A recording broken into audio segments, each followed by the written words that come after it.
Muganza, and I'm going to be the moderator. And we have these two wonderful panelists that I'm going to introduce, and then we get into the topic. Ooh. Oh. Yeah. My phone? I think so.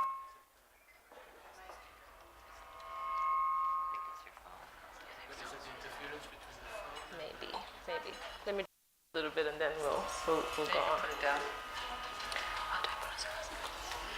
Runs with yogurt. Bogert. Okay.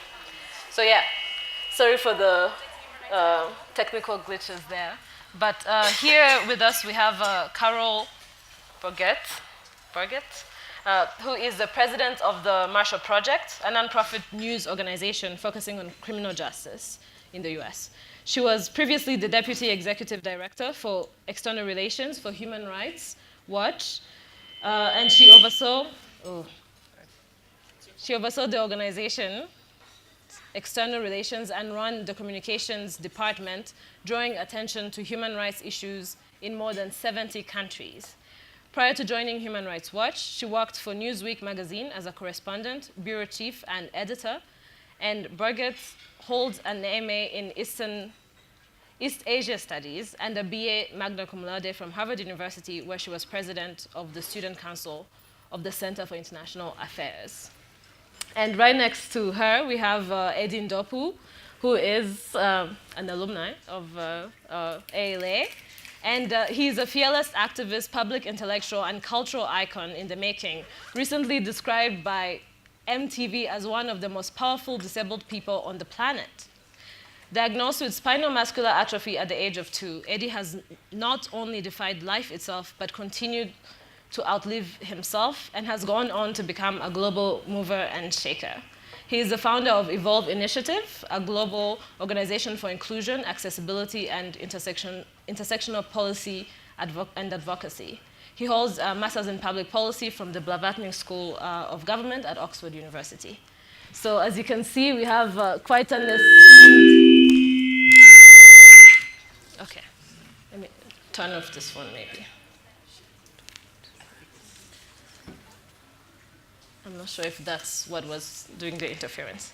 But it seems like it's much better now. Sorry about that. It's not my phone. You can hear that. Yeah, it's the soundboard guy. Yeah, it's okay. We will deal with it. So I would like to begin this conversation by making this observation that when we often talk about Africa's prosperity, what comes up usually is economic development, infrastructure, sometimes social development in health, in education, but we find that the human rights discourse is not the first thing, is not considered a key component of this prosperity, you see? And I think many of you would agree with me that this is somewhat of a missed opportunity for us. And so today, this conversation that we're trying to have is going to focus on that. What does human rights in the context of the African continent look like now and into the future? And also because this is ALA and we like to challenge ourselves, we don't want this to be just a talking shop and then we leave. But how can we then make this conversation a catalyst for more concrete action, even outside of this room? Yeah? So to begin, because obviously we are celebrating ALA's 10th anniversary, it'll be good to kind of take stock on the last 10 years in the human rights space. What has happened? So I'm going to turn to Carroll. You have such a breadth of experience in human rights. You are 18 years at Human Rights Watch and now at the Marshall Project. What have been the trends in the last 10 years that you've observed, and what has changed, what remains a challenge, and what can we anticipate? Well, I think, first of all, the whole idea of human rights is a challenge. To believe in human rights is to believe in challenging power to do better. So when we think about challenges in the human rights movement, every day is a challenge. It's the nature of the enterprise. I think we have to remember that the human rights idea is a very new idea. It's a term that doesn't really enter the international lexicon until after World War II. It's an idea it's older than I am, but not by that much. And I think what we've seen in the last 10 years in Africa and in many parts of the world is incredible growth of the human rights movement.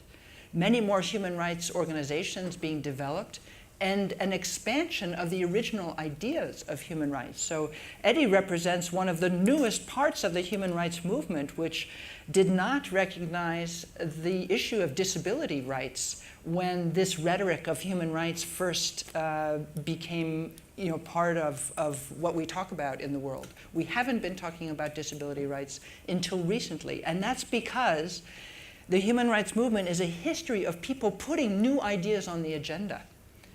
The idea of women's rights was not central to the idea of human rights. The term in French is the droit de l'homme, the rights of man. So it's a dynamic movement that I think has the possibility to address and include new communities all the time, and it is doing so. And I think here in Africa, as in many parts of the world, the growth of civil society generally has been enormous just in the last decade. And in many ways, I mean, you can look at this in positive and negative ways. I think we can also notice the relative decline in the powers of the nation state. So, when the human rights movement really gets going in the context of the Cold War, and the issues that are being put on the agenda by the Western powers who are leading the human rights idea have to do with a strong state, like the Soviet government, where someone can knock on your door in the middle of the night and take you away to a prison with no due process. So we envision human rights originally as a protection of the individual against a strong state. And there are many instances where that is happening today. In fact, in Russia or in China or countries in Burundi, Well, maybe that's not a good example, not a very strong state. But there are still many examples in the world of strong states that are abusing the rights of their citizens. But there are also many instances of weak states that are unable to protect the rights of their citizens. And this is really a different imagining of the human rights idea. What about the state that does not protect refugees? What about the state that doesn't provide for the health or the education or the welfare of its people, even while the leaders are stealing billions of dollars in oil revenue and living very well? So there are in the human rights idea what they call negative rights and positive rights. Negative rights, I should be free from torture. I should be free from the strong state. And the positive rights, I have a right to go to school. I have a right, if I am a disabled person, to live a free and equal life. And how do we realize the positive rights is, I think, a major challenge going forward.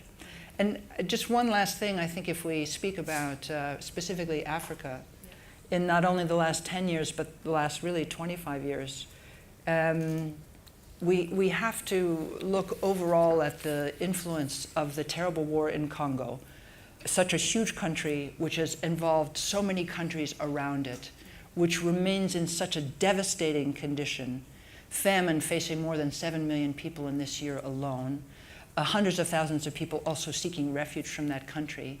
And again, something I think that can be addressed partly or traced back partly to a lack of strong leadership.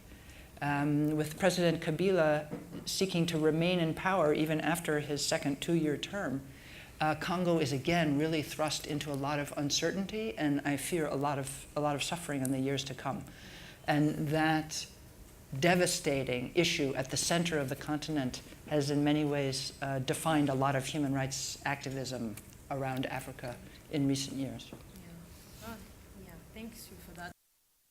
Eddie, you former head of Amnesty's youth program in Africa, a human rights activist also, but also someone who is living with a disability. And I'm wondering, when you talk about these trends, when it comes to young people, and disability rights, what has changed or what remains the same for you? So I think the last decade, I think, has really been defined by young people.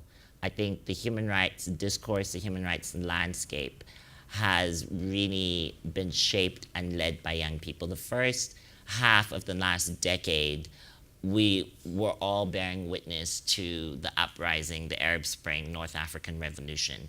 And that wasn't just North Africa, that actually West Africa, Central Africa, and more recently even in Southern Africa with demands for free and decolonized education that we've seen here in South Africa. So I think young people have really been at the forefront of human rights activism and human rights discourse this last decade. And that's unsurprising. I think, we know the numbers, right? That 2/3 of the continent are young people under the age of 25. And yet young people are completely excluded from political decision making. We know, if we look at our parliaments and our governments, the people that are shaping policy don't share the experiences of citizens who most of whom are young. So, and I think this last decade too, I think during my time at Amnesty, I've realized that there's an interesting relationship between what we call first generation and second generation rights. So first generation rights, these are, as you were saying, Carroll, freedom of expression, freedom of association and assembly. These are your civil rights. And then second generation rights would be your socioeconomic rights, so access to housing, etc. And when the state is unable to provide for second generation rights, and people demand socioeconomic rights, the state often responds by curtailing basic freedoms that are enshrined in first generation rights. Mm-hmm. So there's this interesting relationship between the two, and I think that as activists we've been grappling with that, and I think that young people perhaps are ahead of the discourse. And in some ways, I think in terms of what you're saying, in terms of what we might want to anticipate, is that I think there is another space emerging, a third generation of rights that makes sense of some of the geopolitical changes that are unfolding. So when we think about the nation state and the decline of the nation state, that there are other institutions and other sites of activism that need to be consolidated in order to bring about second generation rights. So I think that young people are shaping that discourse in really interesting ways. In terms of disability, there has been virtually no movement. Disability remains an experience, an embodied experience, and a discourse and an identity that is rendered invisible in the public imagination. People just don't see people with disabilities anywhere. People are still hidden, notwithstanding the fact that there are activists that are putting pressure on governments to recognize basic access to social services. But in some ways, I think what human rights activists are offering policymakers is an opportunity to move beyond the compliance narrative, right? Beyond ticking a box, beyond a ramp, beyond access to Braille technology, and still people with disabilities don't have this. But in terms of really mobilizing the imagination to think about what else could be possible for somebody that has a disability, to imagine life beyond the very, very bare minimum.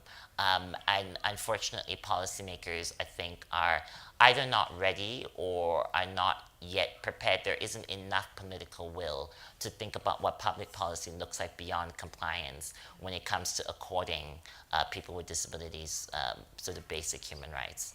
Yeah. Can I actually follow up with Eddie on one thing you Said, I think it's very interesting and important. So the idea of of a third generation of Right. rights. So one of the oxymorons at the center of human rights activism, on the one hand, human rights organizations are civil society organizations that stand outside of government and shake a fist at government and build up a power outside of government and a network outside of government that is a kind of counterweight or an entirely separate world, really. At the same time, it is governments who sign treaties, Right. take on obligations, agree that they are, maybe it's only ticking a box, but agree, Right. when a human rights activist goes to sit down with a government official to say, you have violated the obligation that you entered into when you signed the Convention Against Torture, we are talking about a treaty that is signed by a state. And it is the fact that the state has taken on that legal obligation that gives the human rights activist something to talk about with that government official. You made this promise and you broke it. And that's the conversation we're having. So on the one hand, human rights organizations are independent of the state and part of civil society. On the other hand, they are dependent on states to essentially make the progress and make the policy that changes people's lives or not. Absolutely. So say more about how you think we can break out of that conundrum or that duality. It's a really interesting one because part of where I'm at in terms of my activism, I'm doing precisely that, trying to think about how do we amend, change the Universal Declaration of Human Rights, which is only 70 years old. This year on the 10th of December, World Human Rights Day will be marking the 10th anniversary of the Universal Declaration of Human Rights, a 70-year-old document. Nowhere in that document is the word disability mentioned once, not once. And part of what my campaign I'm trying to do now, precisely because the documents do matter, right? We have something, we've got leverage to be able to say that injustice has occurred and that human rights violations are taking place. So it is important, it really is. I don't underestimate that. But part of what concerns me, and I'm not sure I have a good answer, is that right now literally, last year when I was at Oxford, one of my classmates was talking about we are entering a stage in world history where at some point we're going to have to confront the reality that robots might demand rights as well. We're talking about artificial intelligence, the fourth industrial revolution, and to think that we're having a conversation where we're talking about robots having rights when the vast majority of humanity is experiencing grave injustice on an epic scale, I think there's something really profound happening in this current political moment that I think the human rights discourse is not accounting for. Where whether we like it or not, driverless cars, robots, all of these things are a reality and they're unfolding. Large tech corporations, Google, Facebook, Apple, are aggressively pursuing this agenda. And so what are the implications for justice? What are the implications for human rights? That's why I do think we need to take very seriously a third space, a third generational rights space that is able to still account for justice against the backdrop of a sort of dystopian world that really is on our doorsteps. So I'm not sure, Carroll, but I think that's something, I'm very insistent that that's a space that we need to really tease out and flesh out more. I have to also just say one word as somebody from the United States about young people. We face an absolutely intolerable situation of gun violence in the United States. A lot of it is couched in rights terms. I have a right to a gun. Right. But hey, I have a right to a safe school.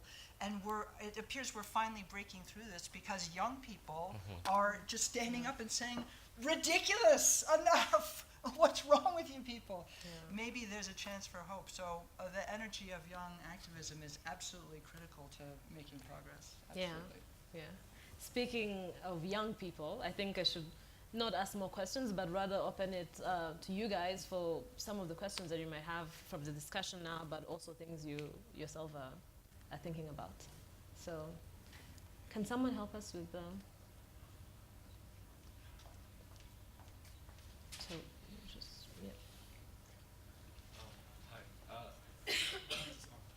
Just- Can everybody hear me? I think No, if no, you no, just it's talk all into the mic, it might so, start. Yeah. So I had a question about, Eddie mentioned how there is not the word disability mentioned in the Universal Declaration of Human Rights once. And when reading through it, we also see that the pronouns for humanity are often male and things like that. So I was wondering, how big of an impact do you think language has on the human rights discourse?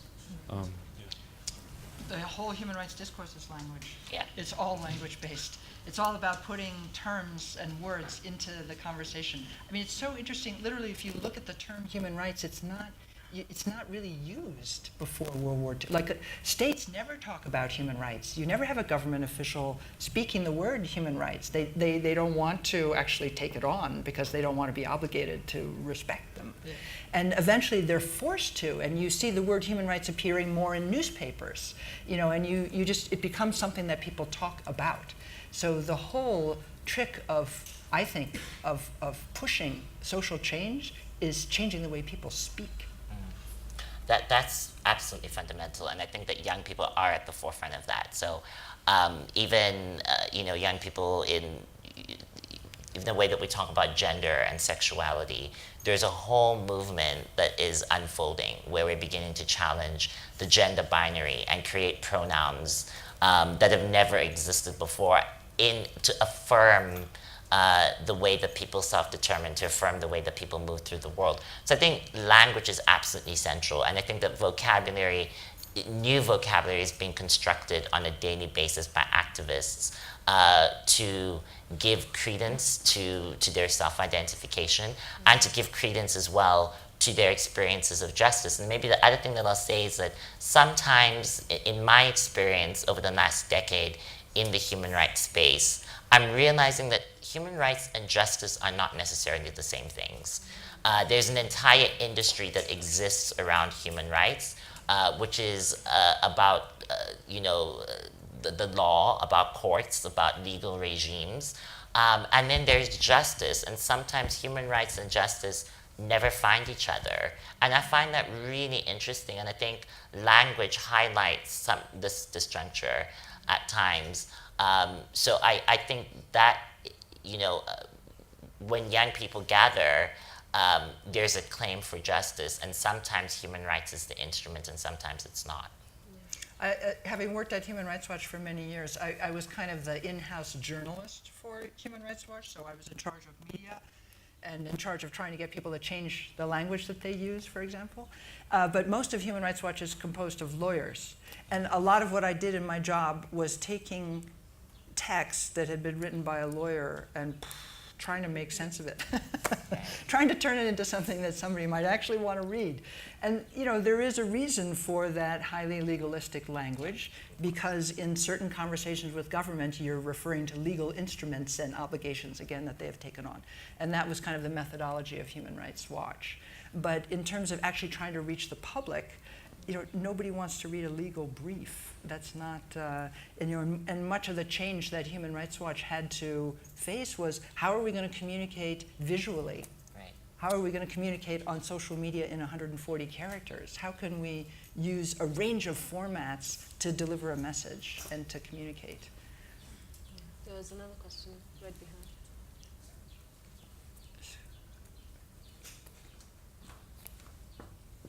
My name is Aminza. I'm from Kenya, and I have two questions, if that's okay. The first one has to do with accountability. So part of human rights is also just having these institutions that hold governments and other public institutions accountable. Looking to the fact that quite a few African countries want to withdraw from the ICC, and some of them already have. What impact do you think that has in terms of protecting human rights on the continent? My second question has to do with the evolution of human rights over time. As you talk about robots, for example, potentially wanting rights, rights such as privacy have evolved to data protection rights in other jurisdictions. How well do you think African countries are suited to adapt to this as we also go through all these changes with like mobile technology becoming something so big? How well are we suited to protect ourselves and to ensure that our governments do what needs to be done to protect us? Thank you. Well, I think the last point you made is absolutely crucial. And in some ways, Jessica, when you opened the discussion, you mentioned the fact that often human rights is not part and parcel of the conversation we have around leadership and the future of the continent, right? It's the least sexy of the topics that we often talk about, right? We talk about economic growth, but in so many ways, human rights is actually a prerequisite. Rights-respecting societies are prerequisite for any kind of vision of prosperity that you want to have for a continent. And that is very concerning, right? So I think that we're not prepared at all to deal with even questions around data protection. And given that that is the trajectory, right? We're moving towards data-driven. Big data is front and center of the global discourse. And part of that conversation is a rights conversation. But our unwillingness to deal with human rights, our unwillingness to talk about human rights, and not just talk about it on the periphery, but talk about it on the main stage, I think is a detriment. And I think we'll pay the price dearly for that. And that is part of my concern. So just to respond to the second part of your question, the answer is no. I think that we're not prepared, and in some ways, although I mean there are groups, but it seems to be the conversation around privacy and data protection tends to be sort of private sector driven. There isn't a multi-stakeholder engagement where human rights defenders and human rights activists play a meaningful role in shaping that conversation. Well, it may be that the private companies are the ones to fear the most. Right, exactly. They're the ones who have the data. On the question about the ICC, it's a very complicated one. There are many, many things to criticize the ICC for. Number one, how unbelievably long it takes to actually deliver any kind of justice. The court has rightly been criticized for taking on almost exclusively African cases and appearing to be just a court that goes after Africans. I think at the same time we have to be careful of the discourse that is critical of the ICC, because often it is led by those who are simply trying to escape justice. And Burundi withdrew from the ICC because the ICC opened an investigation. It was a couple of days later that they pulled out of the court. So it's obvious, that the objective actually is to escape justice. So I think there are certainly reasons to criticize the ICC. I think overall it's an important institution of accountability that needs to be improved. And I'm not sure that the move to withdraw from the ICC on the continent is really gaining a lot of steam. I think Gambia has reversed course on that, and even Zuma's attempts to leave the ICC have also been blocked by the courts here. So we'll see what happens. The chief prosecutor is an African, and she's an impressive person. And they've opened some cases elsewhere in the world, including against the Americans in Afghanistan. So that's a positive step. Yeah, let's get someone in the back. Hi, I am interested in you following up on the question, Carroll, and both of you. You talked about how the evolution of human rights. I was at Human Rights Watch and started the Children's Rights Project many years ago. And at that time, our real strategy was just to pressure governments by using these legal documents, writing reports, and then going to governments and trying to get them to persuade them, to embarrass them, to make changes. And that has changed drastically, in the 20 years since then. So now you see things like in South Africa, Feast Must Fall, you see Arab Spring. What is the role for young people, I think, today? How has human rights evolved so that young people can play a role? Because it was traditionally a few people going to recording and reporting on what was happening to individuals and then going to government and then advocating on their behalf. How has that evolved, and how can young people today play a new role in that? I think that's an exciting part that's happening. I mean, human rights is not now just about individual things that happen to a community around issues of war or conflict, but it's now issues of conservation and land and what's happening in Africa. Human rights is now moving into new areas where it's not just social justice or criminal justice per se. It's now going into many other areas. So I'd be curious to hear your thoughts about where it's going. Go. Well, you're where it's going. I think the evolution that we're bearing witness to is a change in tactic and strategy. I think that the organizing methodologies that young people are deploying are really different, right? So for example, many activists across the world, but specifically on the continent, during my time at Amnesty, when I led the youth engagement program for Africa, the organizations that we were dealing with, young people have flat horizontal structures. There's a move away from this is the leader of the organization that can be targeted, that can be identified, and there's a reason for that, right? It's part of sort of circumventing violence and even the Fees Must Fall movement in South Africa, very similar structure. There is no organization that you can point to and say that's Fees Must Fall or that's the leader of Fees Must Fall. It really is this flat structure that I think really challenges organizing methodology, and I think that we're going to see more of that. One of the cases that we worked on at Amnesty was the Angola 15. So 15 young people who were tortured and detained, by the regime under Eduardo dos Santos. They were detained for reading a book on democracy. Part of the reason why the state had trouble sort of making sense of this movement was there wasn't a leader, and nobody sort of said, I am at the forefront of organizing, right? And that makes it incredibly difficult for a repressive regime or repressive state trying to single people out and sort of have a divide and conquer sort of strategy. So I think that's part of the evolution. I think obviously technology plays a huge role in people being able to disseminate information in a way that they maybe haven't before. But we shouldn't also, I think, overestimate the utility of technology.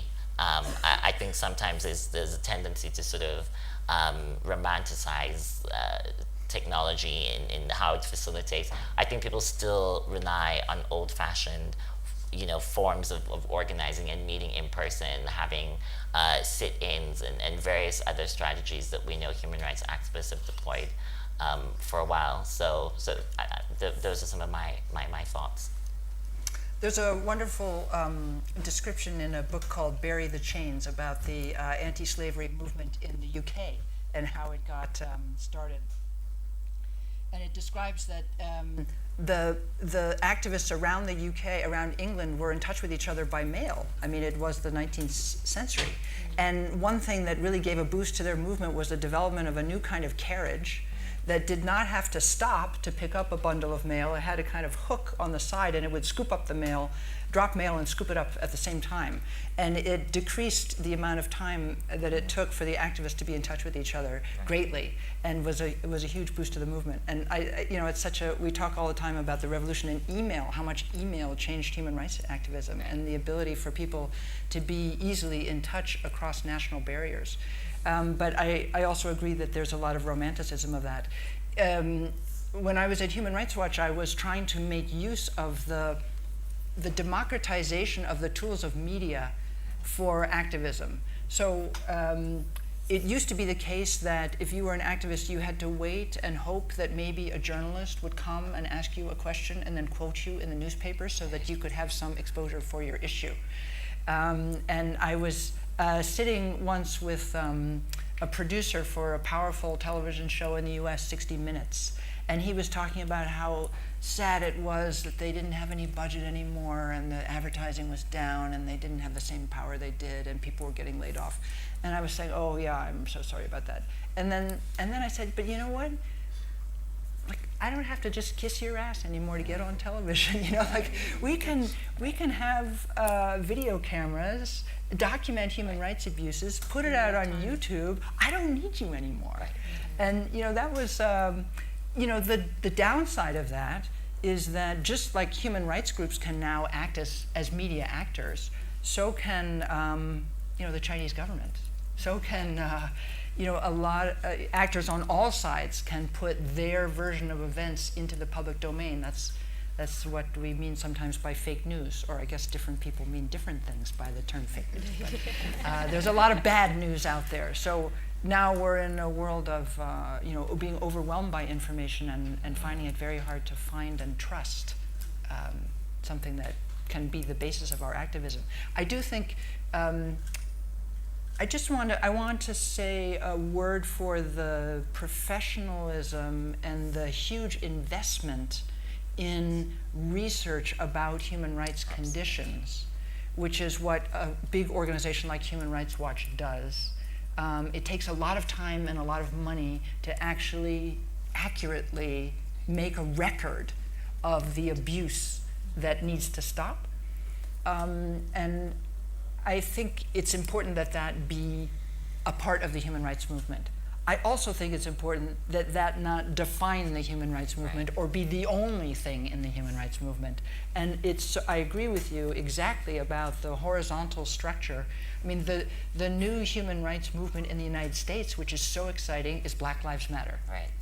And Black Lives Matter is so different from the civil rights organizations of the 1960s, which was Martin Luther King, a man at the Black Lives Matter is led by queer women, and bless them, because they are the ones putting more pressure on the dysfunctional and abusive criminal justice system in the United States than anything else. And the other thing too, Carroll, is and when we think about Black Lives Matter, yes, at the forefront are Black queer women, right? And so there's also an insistence now, I think, from these new sort of human rights movements to foreground intersectionality in a way that we've often talked about before but never really practiced.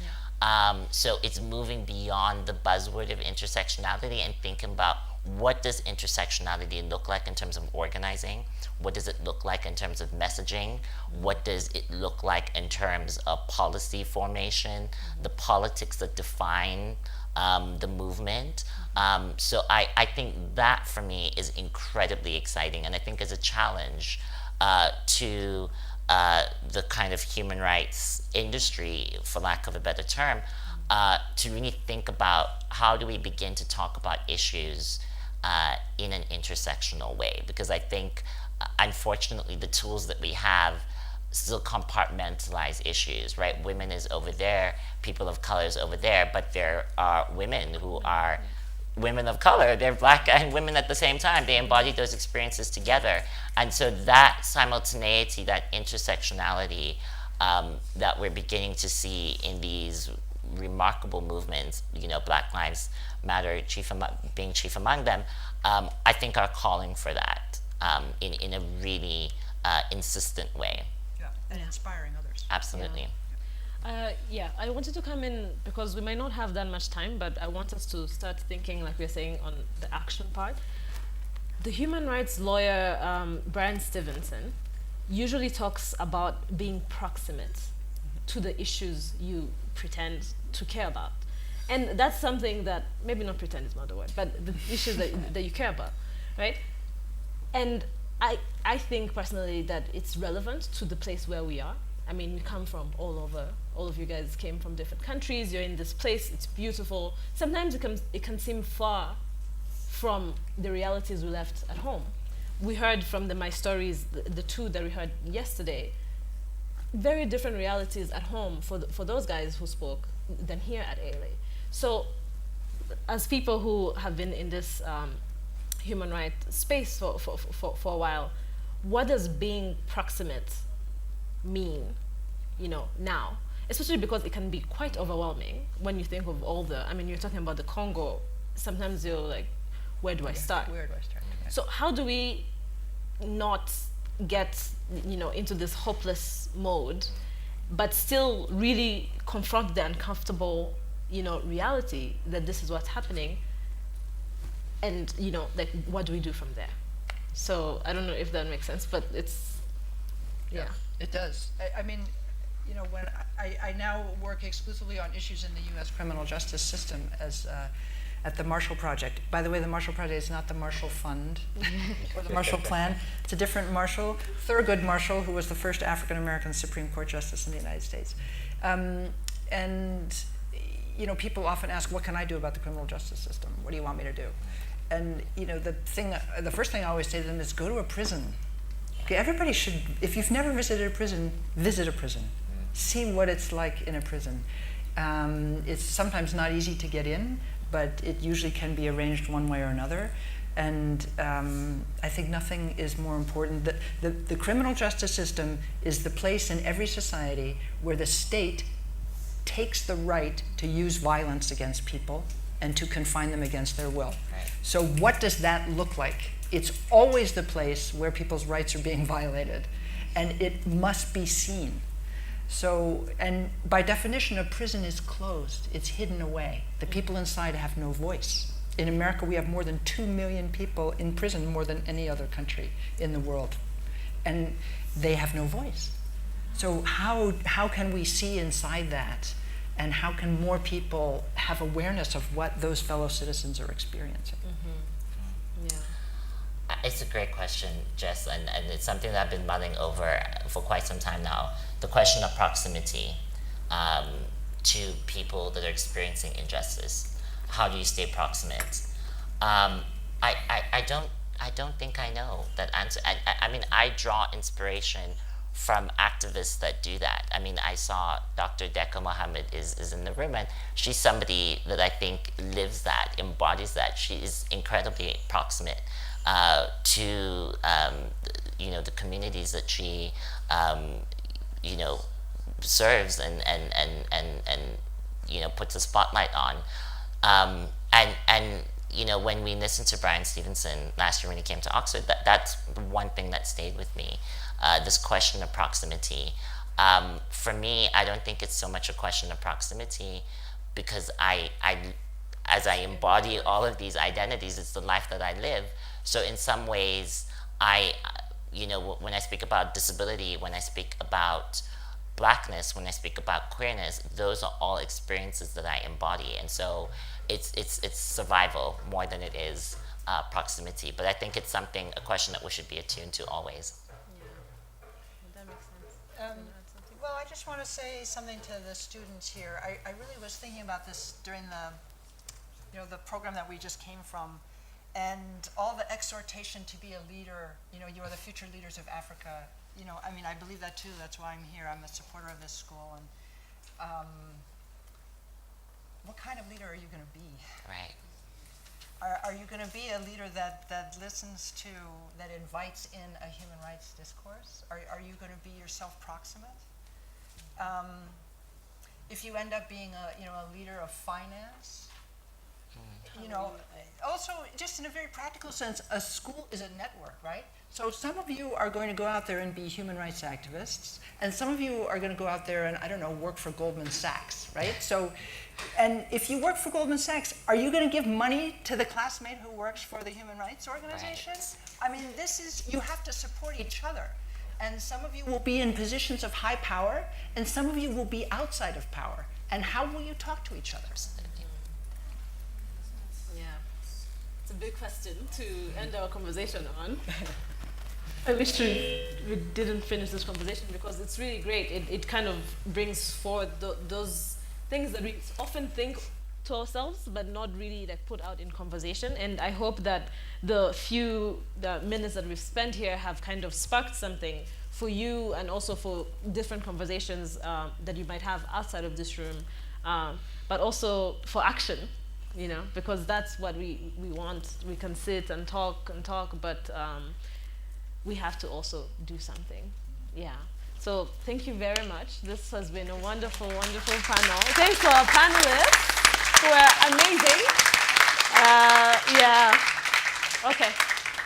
So, yeah.